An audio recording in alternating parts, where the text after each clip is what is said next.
দুনিয়া টাকার গোলাম নাটকের ৪ নম্বর পর্বের জন্য আপনারা যারা অধীর আগ্রহে অপেক্ষা করছেন তাদের জন্য রয়েছে একটি বড় আপডেট।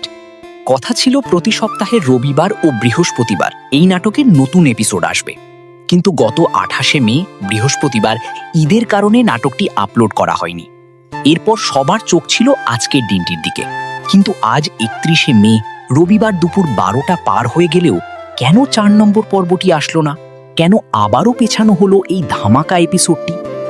অনেকেই ভাবছেন নাটকটির এডিটিং বাকি নাকি কোনো টেকনিক্যাল সমস্যা হয়েছে। আসলে মূল কারণটি কিন্তু অন্য জায়গায়।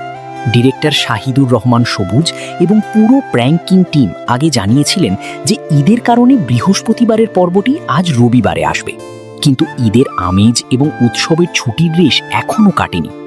দর্শক থেকে শুরু করে কলাকুশলী সবাই এখনও ঈদের ছুটিতে ব্যস্ত। আর ঠিক এই কারণেই টিম সিদ্ধান্ত নিয়েছে দর্শকদের পুরো উপস্থিতি নিশ্চিত করতে আজকেও পর্বটি রিলিজ করা হবে না। তবে দর্শকদের হতাশ হওয়ার কিছু নেই। নাটকটির শুটিং এবং এডিটিং প্যানেলের কাজ কিন্তু একদম কমপ্লিট হয়ে আছে। টিম জাস্ট পারফেক্ট একটা টাইমিংয়ের অপেক্ষা করছে, যাতে আপলোড করার সাথে সাথেই আপনারা সবাই একসঙ্গে নাটকটি উপভোগ করতে পারেন। খুব সম্ভবত এই সপ্তাহের মধ্যেই, অর্থাৎ আগামী ২-১ দিনের ভেতরেই যে কোনো দিন হুট করে সারপ্রাইজ হিসেবে চলে আসতে পারে দুনিয়া টাকার গোলাম ৪ নম্বর পর্বটি। তাই আর মাত্র কিছুটা সময় ধৈর্য ধরুন। নাটকটি আসার সাথে সাথেই কিন্তু প্র্যাঙ্কিং এন্টারটেইনমেন্ট ইউটিউব চ্যানেলে দেখতে পাবেন।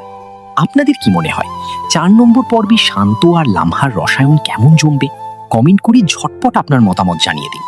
আর ভিডিওটি ভালো লাগলে একটি লাইক দিয়ে চ্যানেলটি সাবস্ক্রাইব করে রাখুন, যাতে নতুন রিলিজ ডেট বা নাটক আপলোড হওয়ার সাথে সাথেই আপনার কাছে নোটিফিকেশন চলে যায়। ধন্যবাদ।